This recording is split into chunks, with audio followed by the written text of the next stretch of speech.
ამ გამარჯვებით მე დავიწყე ჩემი პროფესიონალური დებიუტი გამარჯვებით და ყველას, აბსოლუტურად ყველას იმესაც ვგზავნი, რომ მე ჩემს სიტყვას ბევრად სიტყვას ვიტყვი ჩვენ სპორტში, რასაც ჩემი ბიჭები, ჩემი მაკაცები, ჩემი გუნდელები დამეხმარებიან. და ჩემი გუნდი რაც თავარია. ვინ იქნება შენთვის მომავალი სასურველი მეტოქე? სასურველ მეტოქეს ესე მე არა უჩევ, ჩემზე უკეთ იციან ჩემო ტრენერებმა.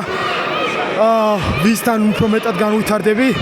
ამიტომაც მე თავისუფალი ვარ, ვისაც შემირჩევენ ჩემი ტრენერები, ჩვენი ფედერაციის და ჩვენი ორგანიზაციის პრეზიდენტი ბატონი გიორგი კაბულაშვილი.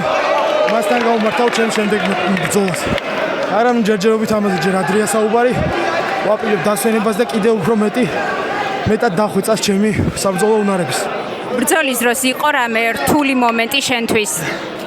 არა, სხვათა შორის ზუსტად ვიცოდი რომ ეს წარიმართებოდა ბრძოლა.